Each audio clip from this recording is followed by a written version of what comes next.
Sponsored by the Mike Morris Law Firm, 855 Mike Wins. Jason Carr Live starts now. Hey, how's it going? Oh boy, I gotta hang on there. My phone up so I can see the comments coming in real time. How are you? Happy Friday. You made it.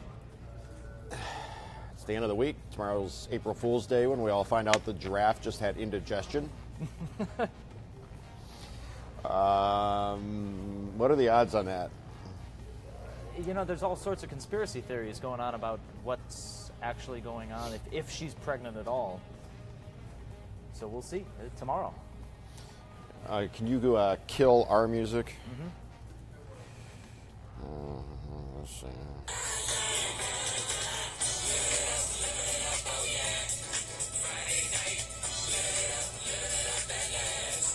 Oh, wait. It's not quite Friday night. No, it's Friday morning. It's Friday morning. Sorry about that. Premature Bell and James. Let's start with something fun. Two cats were trained to ring bells for treats. Okay. Oh. Nope. Or make me disappear. There it is.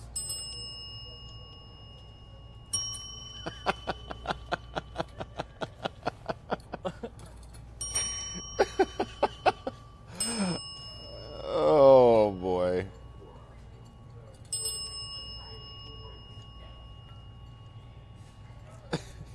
I am not surprised you put this first in the rundown. Absolutely. How long does this go on? It goes on for a good 40 seconds.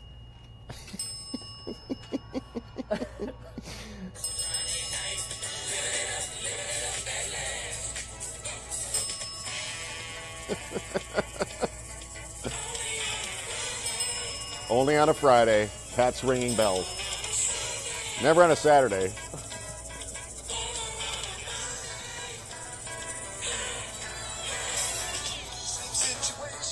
Sorry. I was just feeling the groove.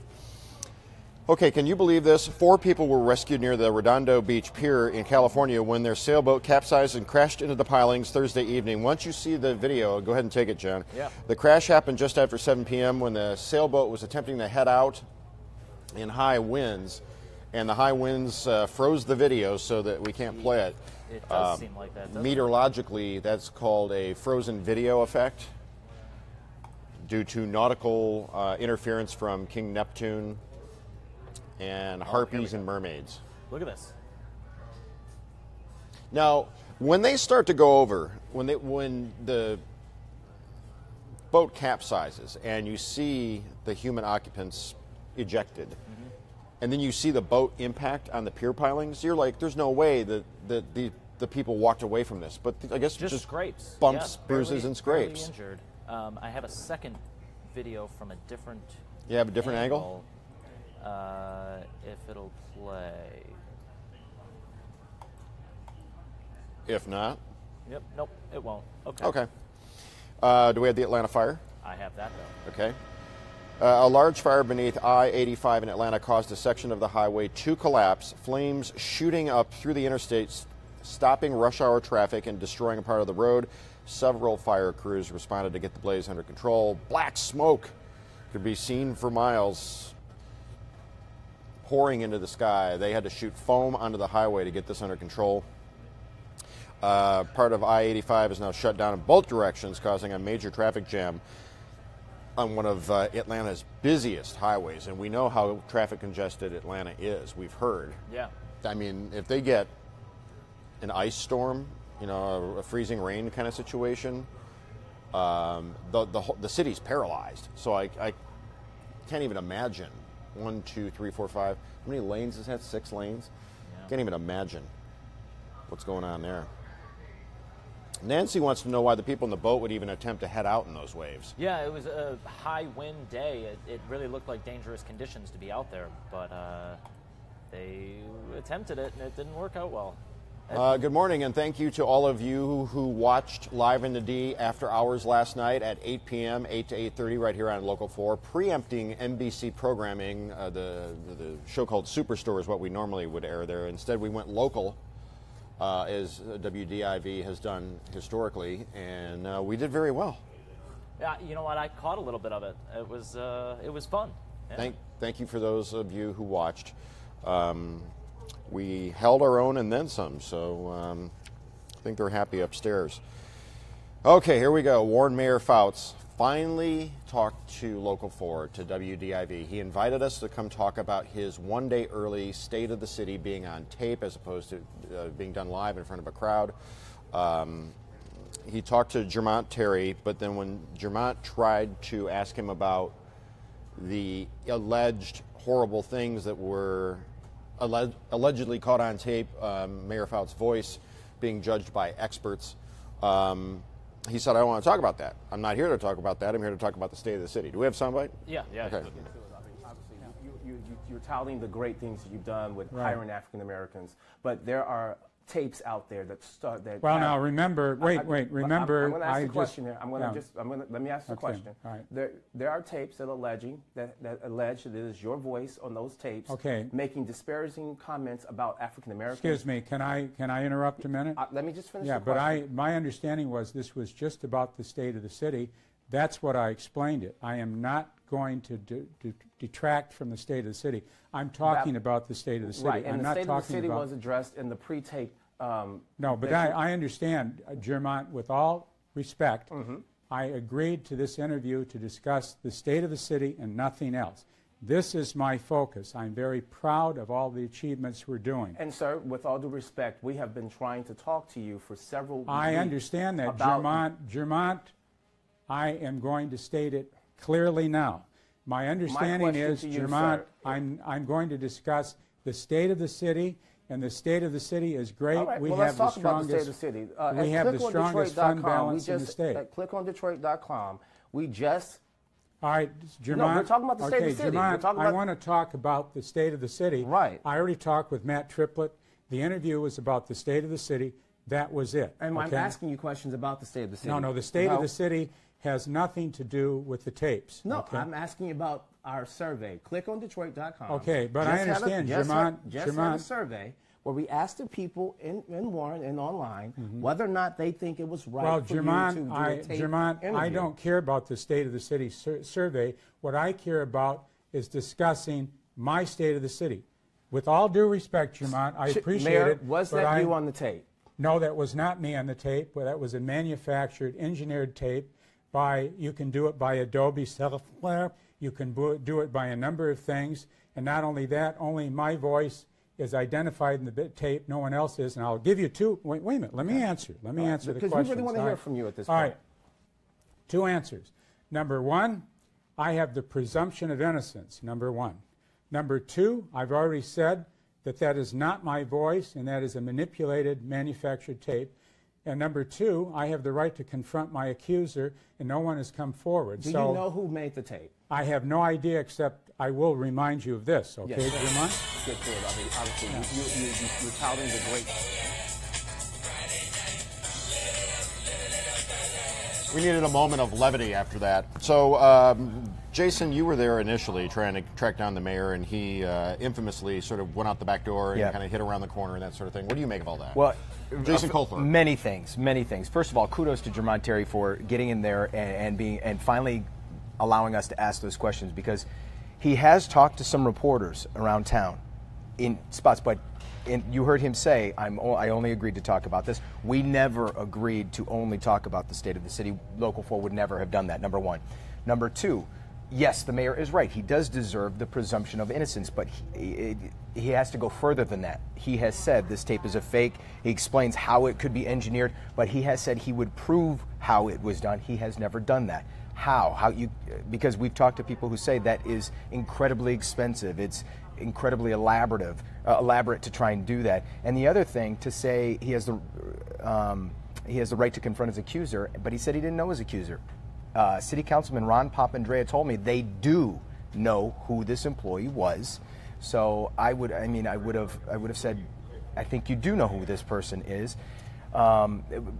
But the question is now, where do you go from here? We've finally been able to ask him these things, and still, again, why haven't you started an investigation? I mean, the basic things you would do if this was you.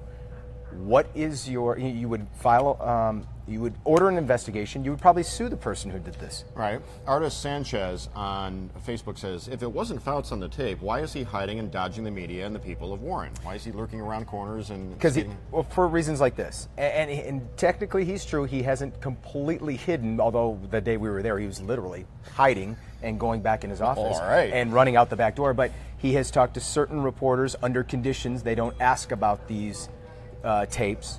And he thinks he's just putting it behind him. And you know, his supporters bring up an idea, or a thought that we've talked about in our meetings. If they're okay with it, and they don't have the proper paperwork to recall him and vote him out of office, and they keep electing him, what's our story? Will of the people.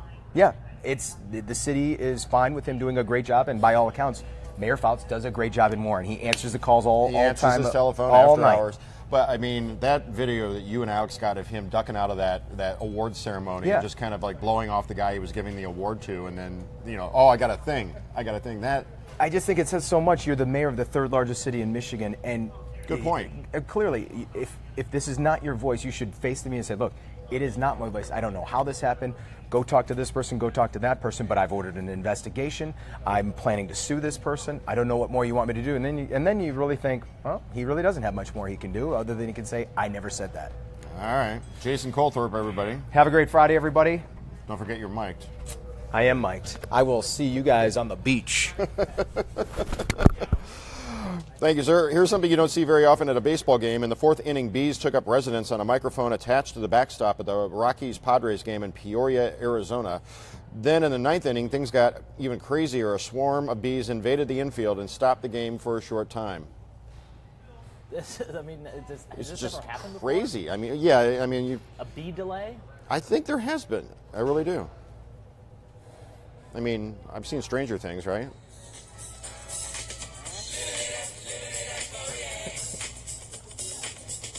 He's living it up. Planking night.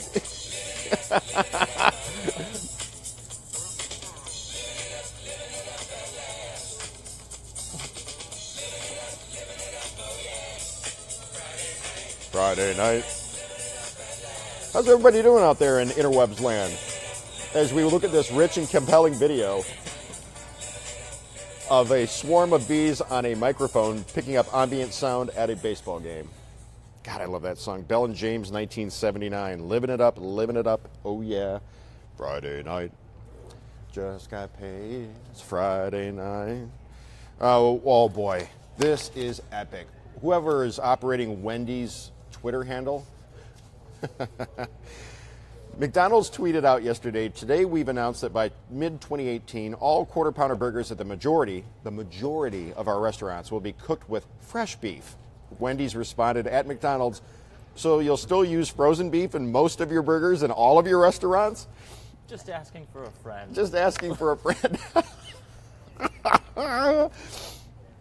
Now, as delightful as I find that, the Twitter beef between Wendy's and McDonald's, Wendy's, it should be noted, did away with Dave Thomas's original tightly compacted, square-shaped patties about 6 years ago or so. I'm just estimating. And I know this because there was a Wendy's by my last employer, and I was there almost daily. And I loved the original Wendy's recipe that went all the way back to like 1969. And then they got all like, oh, we got to compete with like fast casual and gourmet burgers, and so they started messing with the recipe, and they came out with these burgers that are a little more crumbly, and they switched to like a sweeter onion and pickle and mustard, and they just completely reinvented the whole Wendy's burger. And me personally, as a burger connoisseur, I would challenge anybody in this town to be more of a cheeseburger nut than I am. I think they didn't ruin it, but it certainly isn't the same. Not the same. Not the same. Well, you got to give them courage. I mean, like, it takes a lot of courage to take on McDonald's. Think so? It's a big company. No, as I sit here right now, what would I rather have? Would I rather have a Wendy's double or a double Quarter Pounder with cheese? I'm sorry, I'd have to, since Wendy's changed their burger recipe, I'd have to go with the double QP, even though it's frozen beef. Sorry. It's just my taste. Wait till you see this. Anglers in the Palms found a new way to fish. Florida, of course, Florida man. Yep. Florida angler Norman Hirsch built a drone with the camera, and the bait hangs from the drone, and he sees from above where the fish are, so he can drop the bait right on top of them. Yeah. He can only cast 300 yards or something, or 300 feet or something. But the drone can carry it all the way out. Carry it way out there and find exactly which fish he's looking for. So if you want to catch a shark, if you wanted to catch a shark or any other aquatic animal. Thank you, Renee. Matt says Wendy's hamburger was big. As we continue to look at this, I'm going to read some comments. Wendy's hamburger was big back in the 70s. Helen is hungry now, so am I. Mike, who has the best fast food burger? That Shake Shack that I had, once they opened, that was pretty on point. I liked it better than In-N-Out and Carl's Jr. in California, I'll tell you that. They want me to play Whoop, there it is. Not exactly a radio station, are we? Sharon! The Free Press had their big showing last night of the film 12th in Claremont about the 67 riots in Detroit. You went digging through the Local 4 vault, John, and found our coverage? I did. I found a segment. It was called 6 Days in July. It only focused on Thursday and Friday, so I'm still looking for the piece that covers the days before that. But it has all original footage, and I've got just a clip here. We'll take a quick look. All right. It would be pinned down in the sense that you couldn't move the vehicle with all the gunfire going on, and would interfere with the guard movement there if you started moving your car around. They had direction from helicopters flying over the scene, and they were notified that this car was coming down the alley. And that's why they were all ready there and wanted the car to stop. I noticed when the skirmish started that the guardsmen were right outside your car. Were they firing from near your car? They were blocking traffic coming down that street at that time. Mm-hmm. And there was some sniper fire where they took shelter alongside the car door. They opened up the car door and used it as a shield. There was definitely sniper fire in the area. This is what that's what started this whole thing. But the fear in covering something like this was not as great to me as the first day of that crowd and the being unable to in any way communicate with them. All right, so if you want to see more of that...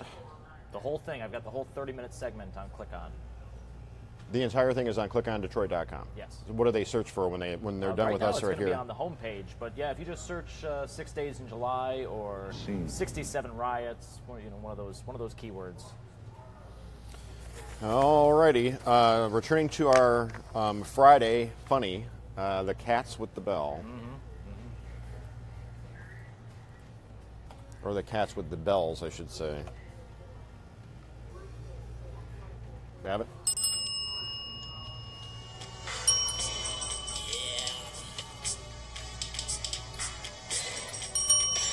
Hey, these cats just got paid.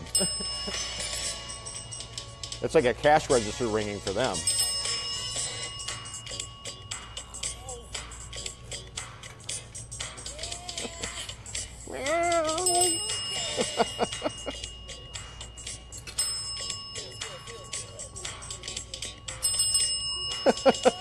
That cat just rang that bell on the beat.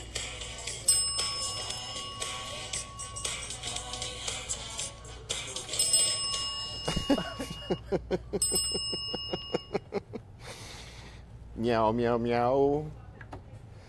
Oh, funny stuff. Let's see what's going on here. Wendy's burger tastes better, says Frederick. Wayne says, good morning, my fellow peeps. No bells for you, says Todd Coleman. Helen says she would vote for Burger King. I get,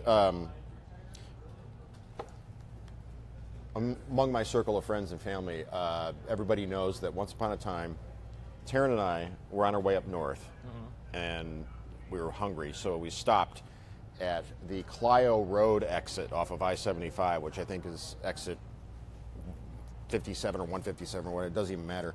And we went to the Burger King there, and I got the freshest, hottest, most commercially prepared Whopper I have ever had in my entire life. It literally looked like it stepped off a TV screen from an ad right into my hands, and was the greatest single Whopper. Like all the rest of them in my entire life were all down here. This Whopper was like up here. Have you been back since? I have not been back to that Burger King since. I haven't had the occasion to be by Clio since then. But that burger was the best Whopper. I mean, the meat was hot, fresh, juicy, seasoned just right, cooked just right. The bun was soft, and then the cold ingredients were like ice. The cheese was melted perfectly. It was just amazing. Yeah. That's it. Wow. Wow. That's all you got for me is wow. Does anybody else remember their favorite? Like this one time, I went to Denny's and had moons over my hammy, and it was a religious experience. Not me. I'm saying, have you had something like that? This one time, I went to Sanders and had some bumpy cake, and my head almost fell off. Can you think of a single time where it was like the best? That was the where best you were experience.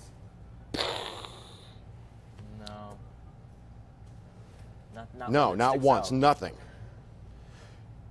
Todd says toast on Ford Road is delicious. Toast? Toast? You mean like toast from Birmingham and downtown? Or not downtown, at Ferndale. How come so late this morning? Were we late? Are we late? No, we came on at 9:15. We've been going for 22 minutes. 21 minutes. Well, I guess the peeps are done talking to us, John. It's the weekend.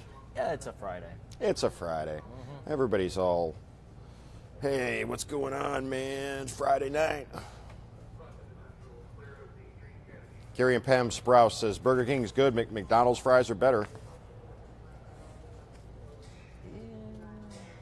Halo Burger at Birch Run. Todd, you are correct, except Halo, the original family that owned Halo, sold to a different family or to a different company or concern. That company then changed all the suppliers because the original suppliers of the meat and the bread could not keep up with the expansion demands. So it's a different meat supplier and a different bread supplier. And I would submit to you that Halo Burger, while still good, is not the same as it was under the Bill Thomas Halo Burger moniker. I've never had one. You never had a Halo Burger? No, I don't think so. It's kind of like when Lafayette, I harp on this all the time, Lafayette changed their dog supplier, so now they're more like American Next Door. They both had like the snap case, but there was a flavor to the former Lafayette dog from Winter's Sausage of East Point that could not be duplicated. Now, I didn't grab graphics for this, but did you see the pizza that Comerica Park's going to be serving this year? It's going to be a Coney Dog pizza. A Coney Dog pizza. What do you guys think about Coney Dog pizza?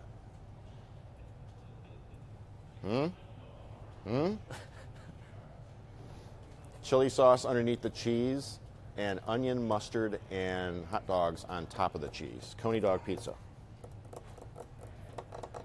I don't know. Oh boy, we've started a whole conversation here. John says, go anywhere extremely hungry, and chances are it'll be very good. That's pretty true. I guess it's really where you stand and how hungry you are depends on your experience.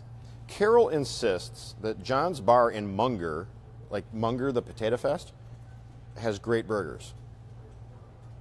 A&W in Ortonville, we're getting the small town votes.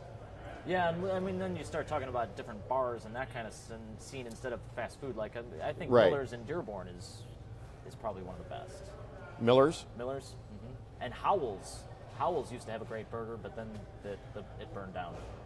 Okay, I hope this is this person's real name. Treasure Love says the garlic burger at Steak and Shake blew my mind the first time I tried it. Treasure Love. Treasure Love. Seriously. That's like a name out of a 70s movie, Treasure Love, you know? Mm-hmm. Like secret treasure being like a secret agent, you know, who knows kung fu, and, you know, Treasure Love this fall. That's our new name. We haven't heard from Francesca Catanese in a while, so I think we have to go on and Treasure Love. start talking to Treasure Love. Love it. Debbie says it sounds good. No, Treasure says it's her real name. That's awesome. Treasure Love is your real name. Do you believe her? I mean, if it says it on the internet, it must be Who true. played Foxy Brown? Was that Pam Grier? I don't know. Anybody? Foxy Brown? Pam Grier, right? Cleopatra Jones, Jackie Brown, and Treasure Love. Could be, I have Pam Grier's autograph. I think I took a selfie with her. She came by one day and we talked to her. You know what this needs? This needs an awning. We need an awning here. We have the atrium. What happens if it storms inside? Oh, okay. So I got a guy. Whoa, wait, hey. So my apartment is leaking when it rains. Okay. I have pots and pans all over catching dripping water that's coming down. Really? Mm-hmm. I feel like I've seen that in a movie. Yeah, I know. At first I thought it was hilarious. I thought, oh, this is kind of fun. It's probably musical, right? It's loud. Yeah, it's definitely loud. What does it sound like? Ping, ping, ping. Yep. Does it sound like the Cats? And it only comes down when it rains. So when I start seeing the rainfall, then I know I gotta get back home and change the pots out. Yeah, but does it sound like the Cats? Oh, a little bit. Well, let's go back to the Cats. I just love the Cats. I don't know what it is. I don't know what I like better, this or Mayor Fouts getting out of that awards ceremony by sneaking out the back door.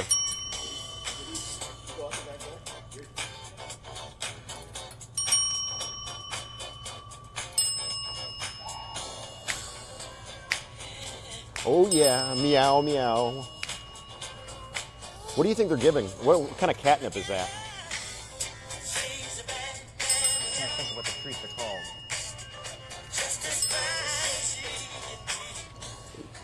Is it just plain catnip? No, it's got to be treats. Well, what do you give? You're a cat guy. What do you give cats? I can't think of what they're called. The little bits of square- catnip? Yeah, catnip. Holly's laughing along with us, so is Mike. Angie says, love the cat training. Carol says, Jason, you're the best thing that happened at Channel 4. Shh, don't tell them I said that. I'll take all the support I can get, Carol. Whoop, there it is. Yes, Pam was Fox's Brown. I think she means, yes, Pam was Foxy Brown. Yeah, Wayne, we showed that expressway fire. Yeah, we want to take another look? Yeah. All right. Where's Gia's mug? It's sitting right here. You have it? Mm-hmm. There we see it. I-85 basically choking the skies with black smoke and choking Atlanta traffic at a crucial juncture. Major delays. That would be one hell of an excuse when you got to the office and had to explain to your boss why you weren't there on time. Mm-hmm. You'd be like, hey, turn on the TV. Angie says that she loves the name Treasure Love. I think we scared Treasure off. She's not, I don't see her on here. She's not commenting anymore. Oh, no. No, Treasure, come back. Treasure Love. In her newest adventure. Kicking butt and taking names. Putting the bad guys behind bars. Treasure Love. This fall on NBC. Oh, there she is. All right. All right. Todd Coleman says, where's my mug, mother? I think he's going into Sam Jackson mode there. We need to start having a mug giveaway contest, We had that story about the jogger that fought off her attacker from that rest stop in Arizona. It was Arizona, right? That sounds right. He tried to jump her, and she was like, oh, no, you picked the wrong to mess with, and was like, not today, mother. Not today. And she just kept saying that over and over and over again, and ended up locking him in the bathroom until the police got there, which was my favorite story of the month. That story was all about she had her GPS tracker on for her Fitbit, and you could see her running from the guy. Yeah. Now I see where she said from the media attention, there was something about her story that she was saying, no, I don't want this, or yeah. I don't know. I have to follow up on that. There was like a follow-up to that story. There was more to it. Like she didn't want people profiting from her experience or something like that. Treasure says she was knocked offline for about a minute. That was the man. And you know, you got to fight the man. Not today. Treasure Love. This fall on NBC. She's solving crimes and breaking hearts. Treasure Love. Treasure Love. X marks the spot. Thank you, Cora, very much. That is a nice tie. Thank you. It's a Tommy Hilfiger, or as I call it, on sale at Marshall's. And I'm not lying. Good morning, Detroit. Checking in from Brunswick, Georgia. Angie also noticed the tie. Thank you, Angie. Christine says, great to see you on WDIV. Lost you for a minute. Glad you're back doing well. You're the reason I switched news channels. Ooh, burn. Yeah. Throwing shade at the other guys. You mean while we're live? Yeah. We're live right now, yeah. Look, we got fans running up trying to get pictures. Treasure Love says, LOL, Jason, you're crazy and you look great. Now, if you hear the name Treasure Love, wouldn't you think like Cleopatra Jones, Foxy Brown, like Jackie Brown? Treasure Love. She's a private eye and what? Ace. I'm going to brainstorm about this tomorrow. Monday, we're going to have a whole We're going to have a whole thing set up. Did you know that we created an entire fictitious serial called I Know, Right? I know, right? And it was based on a character whose catchphrase was from a 70s TV show, 1979 to be exact, who was, I know, right? We built a whole sugar cereal around that a couple of days ago.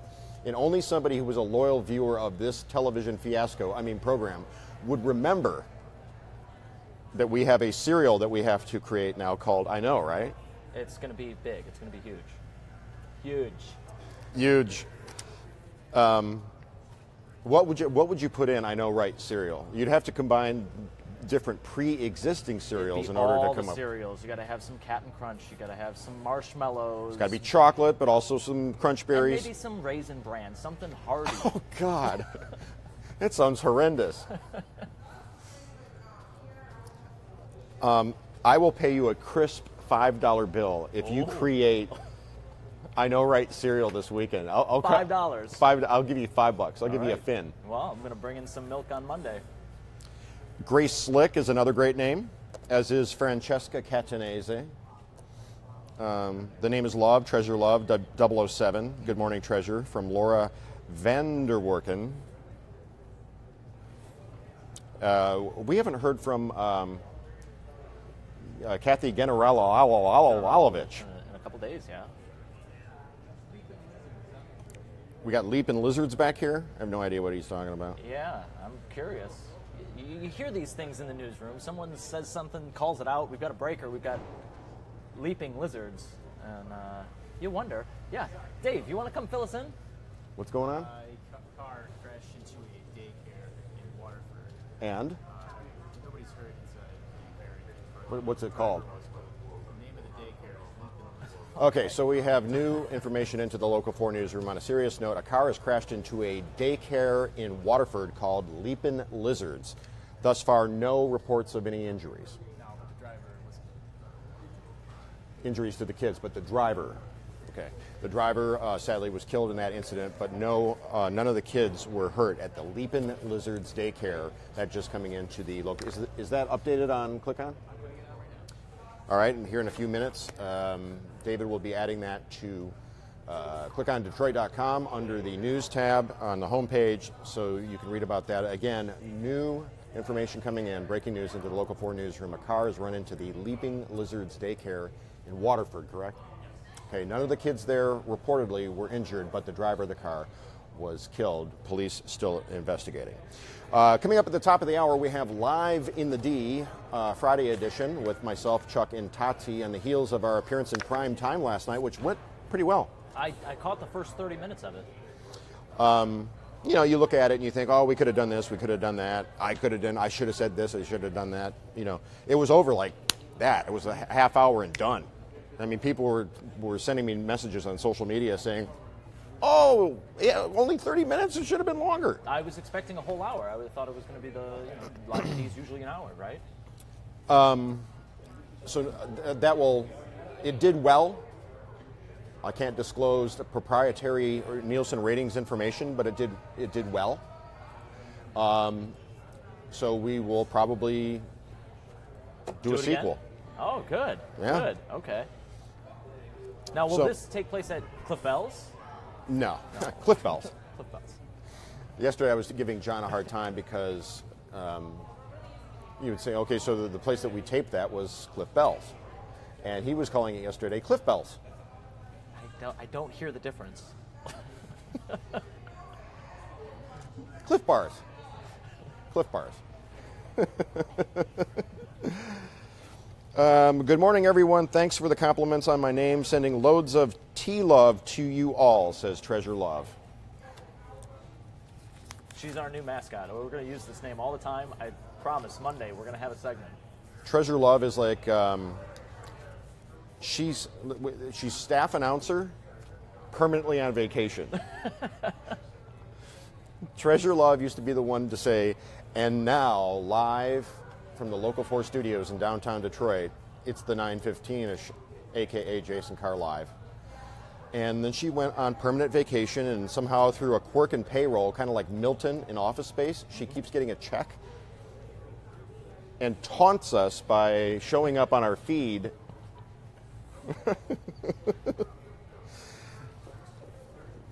This way, you can tell that it's the end of the week, Friday. Just inventing stuff on the fly is probably my favorite part of doing this. Yeah. Cereals, I know, right?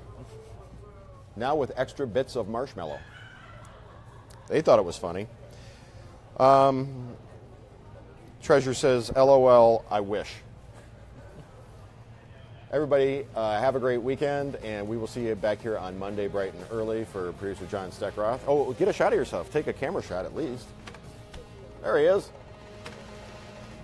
We'll see you on TV here in 8 minutes. Stay classy, Detroit.